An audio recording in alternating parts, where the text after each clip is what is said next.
So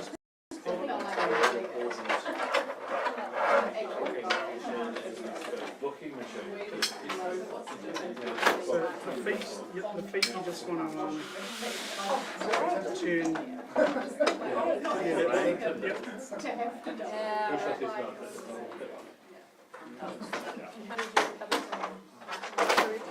Just stand a bit further just to see my signal. Did you? Yeah, I thought myself. Yep, time.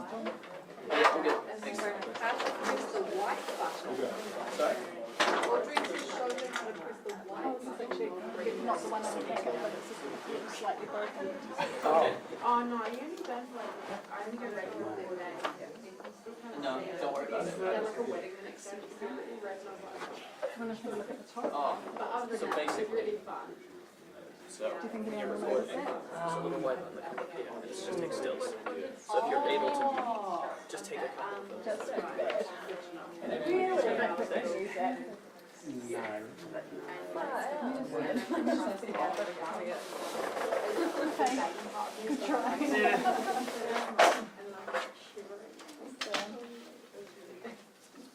Oh, they know they should bring it up.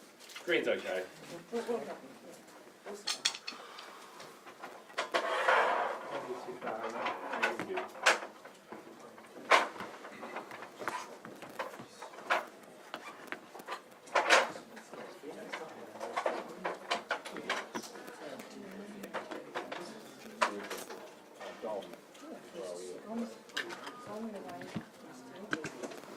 Oh, is it? Oh, I don't even know if it's no way. Oh, is it? Oh, okay.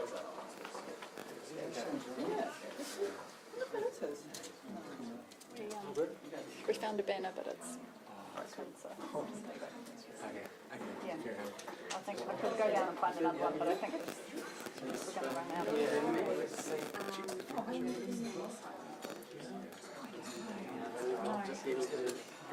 Oh. So I've just put the test cams on the lectern, and I've also put my phone up there so that I can select audio straight away. Because otherwise I have to wait until I get back to the office to send it off the test cam. The test cam probably better quality, but because this will probably finish close to the throat, I'll slack them the phone audio straight away so they can try to cut it down. And then by the time I get back to the office, I can send it. This is a bit hard. Well, we're not live streaming. I'm not too worried.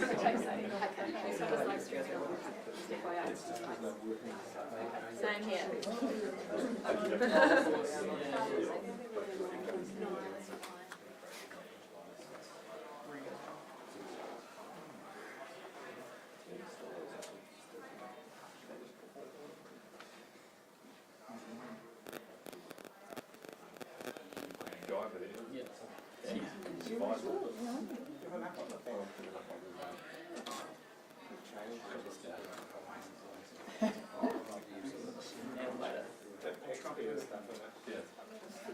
More of it, 6 days. Do you need me to unlock it else? No, I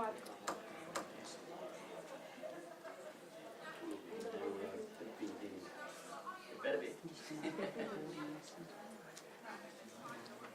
Just like a minute or so. Like, if you take a, yeah, if you take a break at any point from a minute to a minute 30, just so sure that you're still there. okay.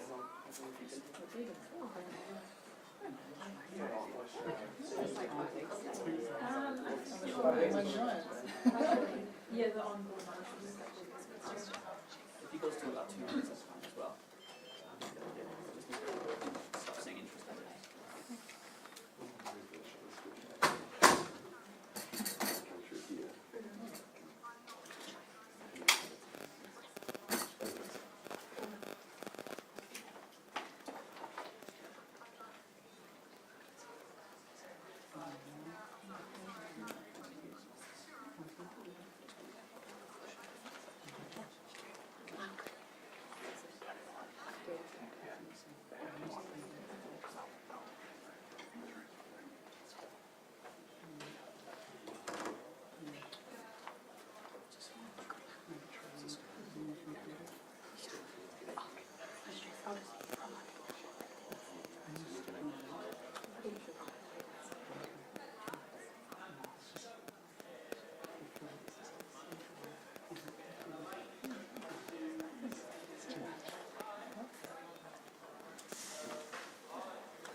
weird way to remember people.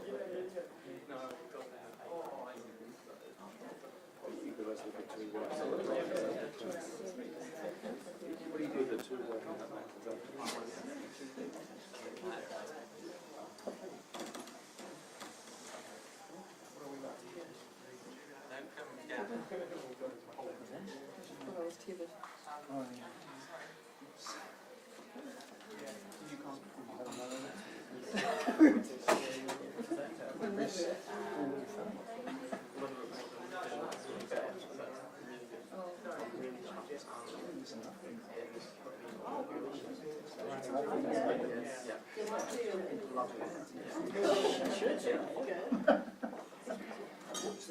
Here we go, guys.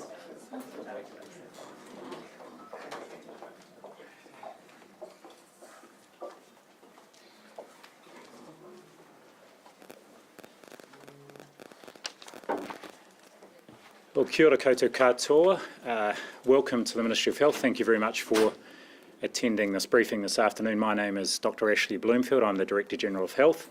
And with me also I have, beside me here, Dr. Carolyn McElnay, who is the Director of Public Health, and many of you will have spoken with Caroline or heard her in interviews over the last few days.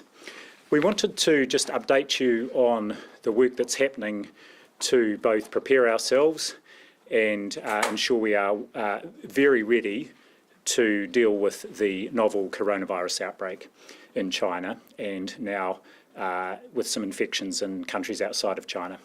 So as you will be aware, as of around midday today, there are over 2,000 confirmed cases globally, 2014 in fact in the latest WHO report. Fully 98% of those cases are in China, largely mainland China, with sporadic cases in a number of other countries, including 4 in Australia, as you will be aware.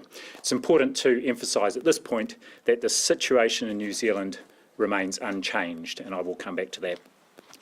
So just to reiterate our key messages here from a health perspective, all travellers coming to New Zealand who become sick within a month of their arrival are encouraged to seek medical advice and/or contact Healthline or a doctor and share their travel history. This is not new. This is advice that people routinely receive on entering the country, and this messaging has been enhanced, of course, over the last few weeks. In fact, our first advisory went out on the 6th of January. There is, of course, as you can imagine, a high level of awareness and, of course, concern about the novel coronavirus. So, unsurprisingly, people are aware of it and of what they should do when they enter the country. And you will also be aware that as of this morning at Auckland and Christchurch airports, there are public health staff meeting people coming off flights directly arriving from China. You're also may be aware that the 2 flights this morning, first thing this morning in Auckland, over 560 people met, and the media reporting on that is that they were wearing masks on the plane, a high level of awareness.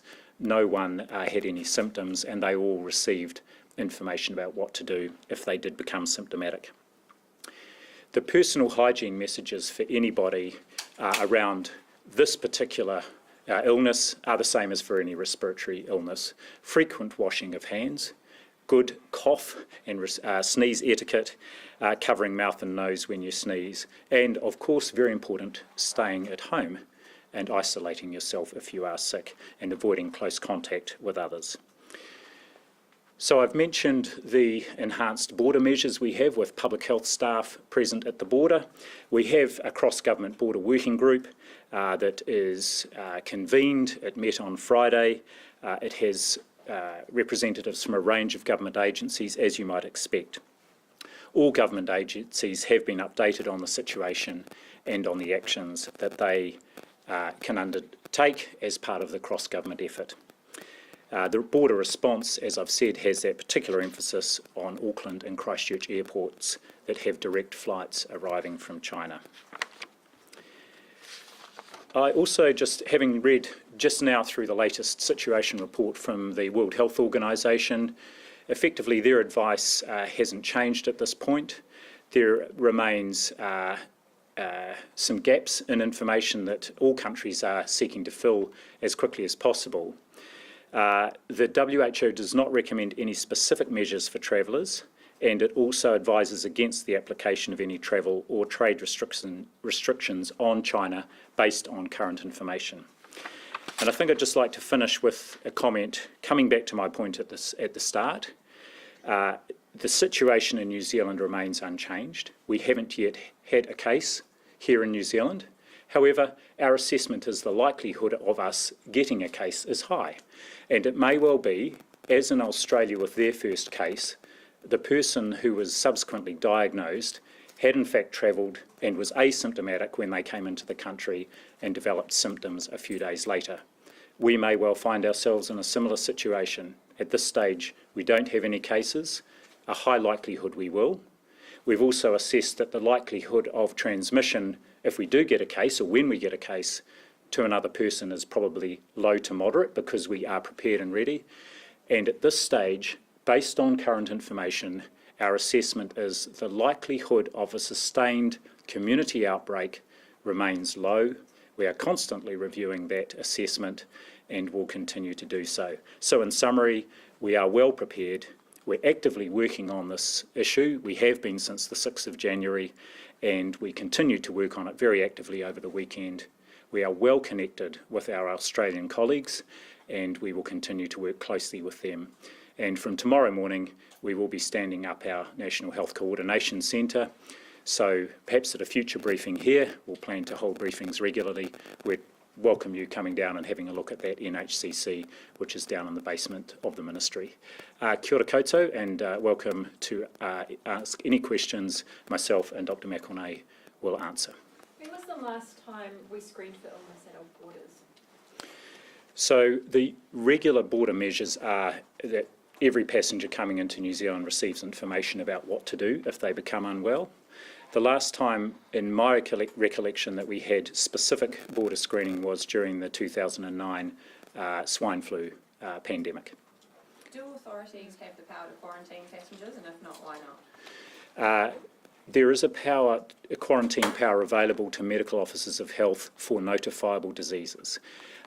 This particular condition, where we have going into the process for Cabinet approval to become notifiable, I dare say it's very, very unusual to use quarantine powers, and in fact during the flu pandemic they didn't need to be used because people generally do self-isolate, and so we'll be relying on people to self-isolate if they are symptomatic, or indeed if or when someone is diagnosed with the illness. You said the likelihood of getting a case here was high. Yes. Could you go into some details as into why that is? Why is it high?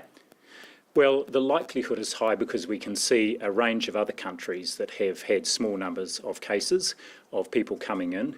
We know that people can be asymptomatic for up to, say, 14 days with the illness, so they may be incubating it when they come into the country. And we still have people arriving in the country who have come from China either directly or from other, via Australia or via other countries. Rotorua Hospital assessed 3 patients. Rotorua Hospital assessed 3 patients and then let them go when they were still within that 14-day period. Yes. Why was that able to happen? That was able to happen. So there was a group that had been on the same flight as the first person diagnosed and confirmed as a case in Australia. The information and follow-up worked well. That group was assessed by St John in Rotorua yesterday.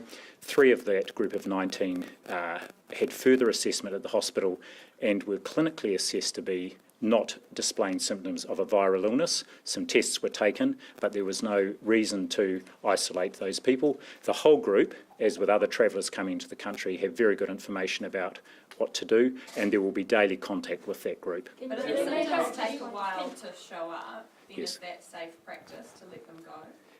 Our assessment is that it's quite safe practice, and I just want to emphasise these people have been assessed by specialists in the hospital who are used to seeing people with viral illness and assessed as not displaying symptoms of a viral illness. Can you just explain how the screening process worked? Were they screened on the bus or in the hospital? So that group was in Rotorua. They stayed put once they had seen the information that had come through from Australia via email, and they were actually assessed at the place they were in Rotorua by St John's staff, an initial assessment.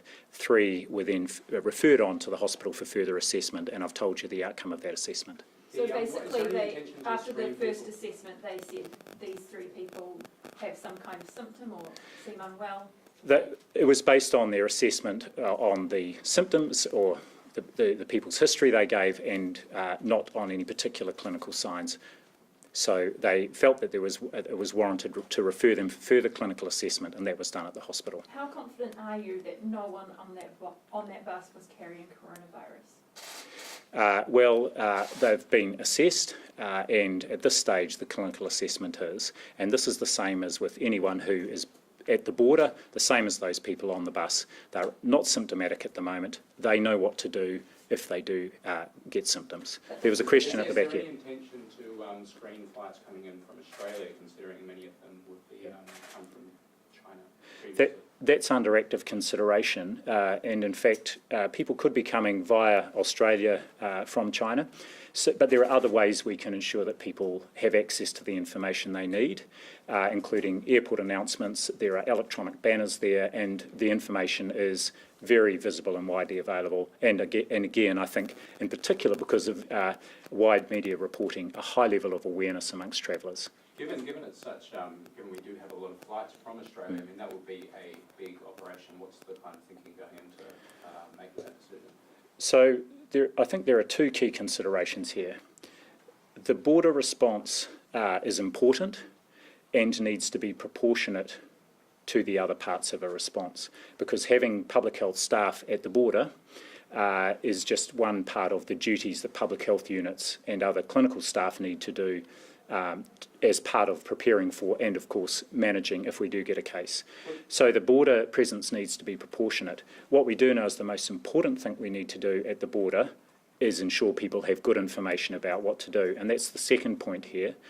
You'll be aware that there's some reporting today that reports out of China that it's possible people are infectious before they show symptoms. And again, so it's most important at the border that people have good information, they know what to do if they do become symptomatic. Just one correction to what has been reported there.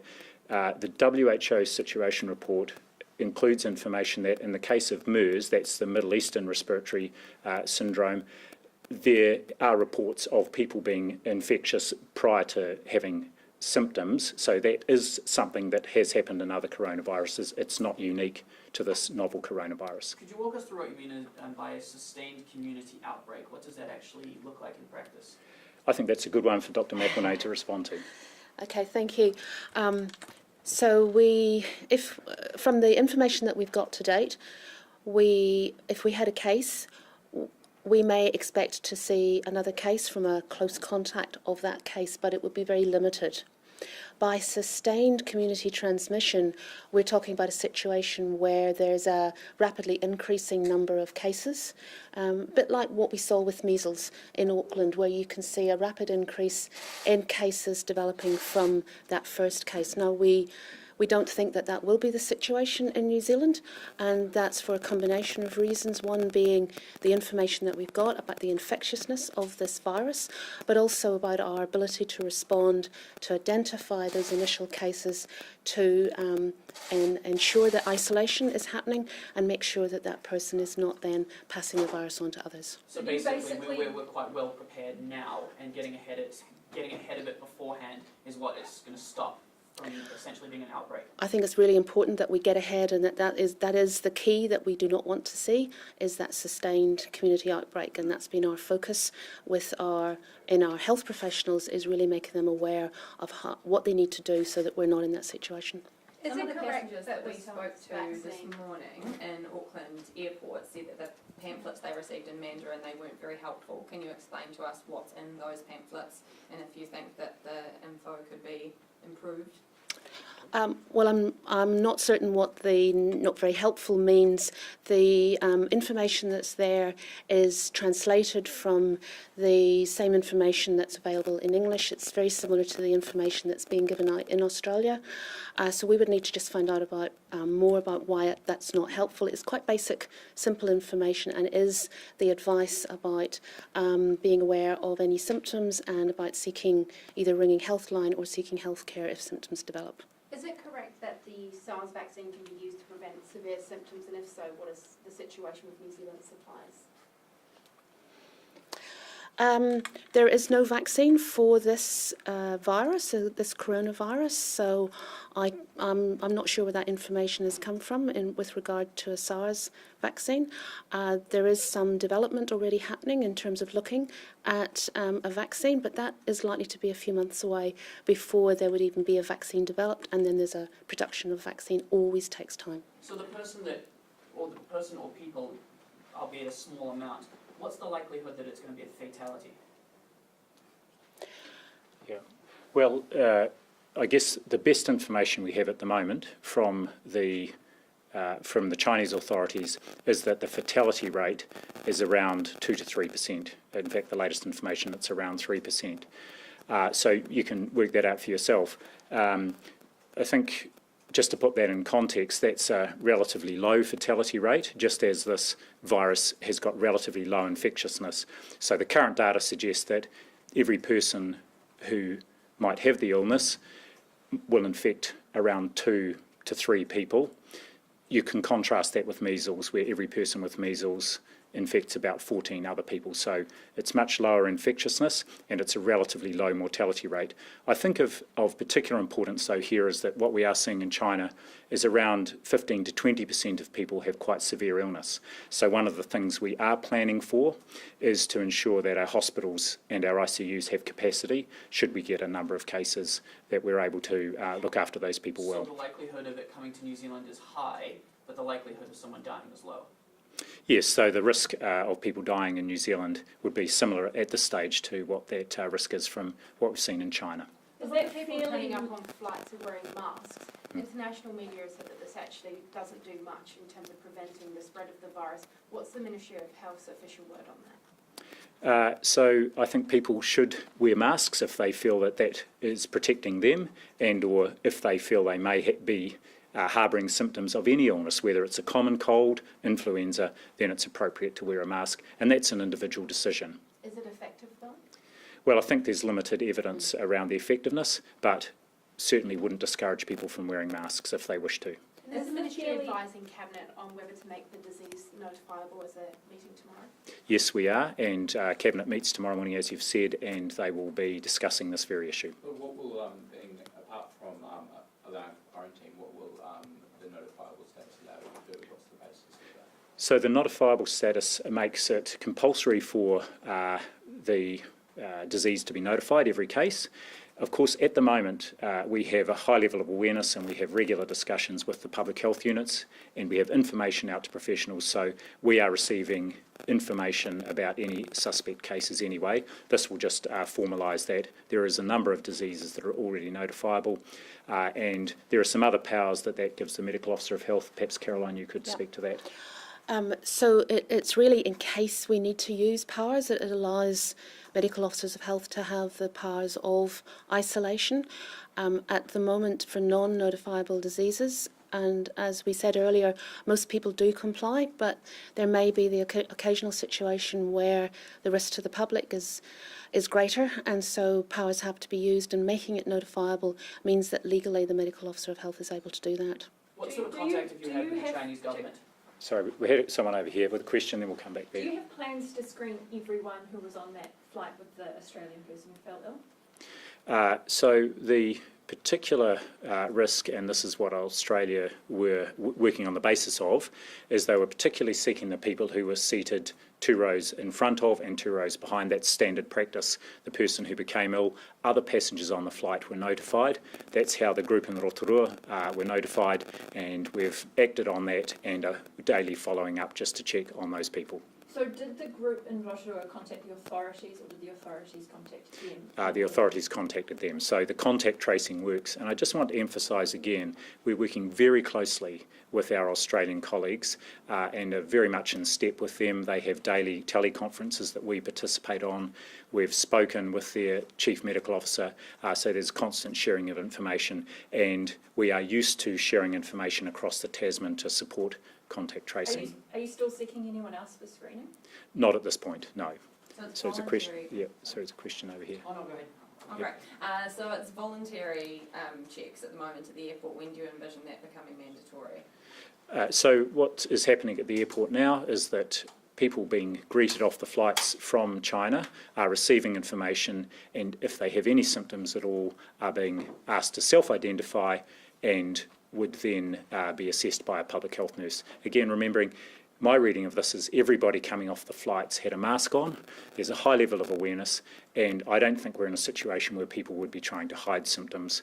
I think there's a very high level of awareness and consciousness of what is appropriate to do if you do have symptoms. But if there is a bit of confusion, like a language barrier or anything like that, do you think mandatory checking might become necessary at some point if the disease gets worse in New Zealand? It may be. All options, of course, are on the table. We believe our activities are proportionate with the current situation, and they're certainly in step with what Australia is doing. How much contact have you had with the Chinese government over the outbreak?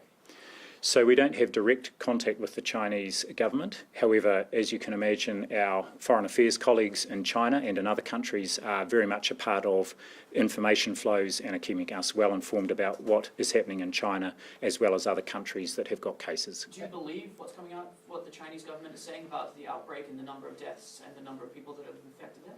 I've no reason to have any questions about the data that are coming out. And in fact, having watched the briefing from the WHO Director General a few days ago after the meeting of their emergency committee there, he was repeatedly complimenting the Chinese government on their transparency and the way they were sharing data, recalling that they immediately shared the genotype of this virus once they had typed it, in fact done full genome sequencing on the 7th of January, and that has been instrumental in helping get a diagnostic test and instrumental in helping get the early work underway towards a vaccine. So I have no reason to believe that the Chinese have been anything other than very open and helpful. Can you give us an idea of the numbers of people that you're having to advise each day? Like how many people are arriving from flights from China every day in New Zealand? Sure. Well, on the first two flights, there are, I understand, 6 flights a day coming directly into China. The first 2 flights had 560 people. There is 1 flight a day into Christchurch. So I guess we're looking at, that's probably somewhere between 1,000 and 2,000 people a day. And some of those people will be coming as part of the Chinese New Year celebrations, which again, we have a range of channels we are getting information out in Chinese and to the Chinese community, both here and people arriving.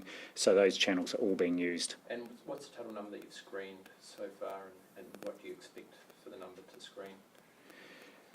Well, on those first 2 flights, there was no one who self-identified as symptomatic, so there was no one who required further clinical assessment, but every person was handed out the relevant information about what to do if they did develop symptoms. Can you tell us how many staff? What happens during a screening?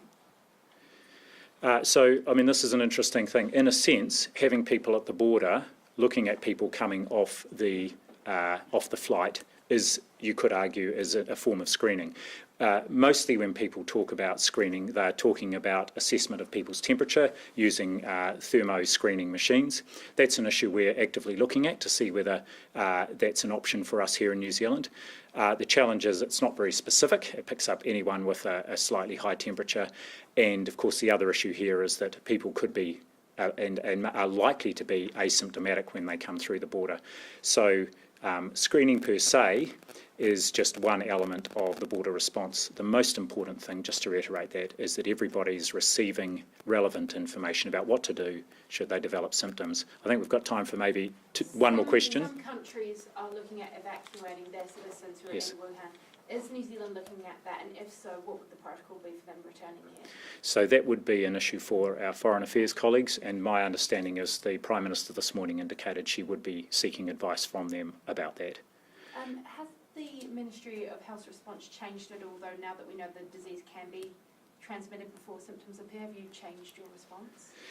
We're continuing to step up our response in line with all new information, and the most significant thing is that we will be activating our National Health Coordination Centre tomorrow just to help consolidate our response. And again, if there's an opportunity in the next few days, if you'd like to come down and have a look at that, we'll afford you that opportunity. Thank you very much for your time this afternoon, and we will keep you fully briefed over the next few days. Thanks again.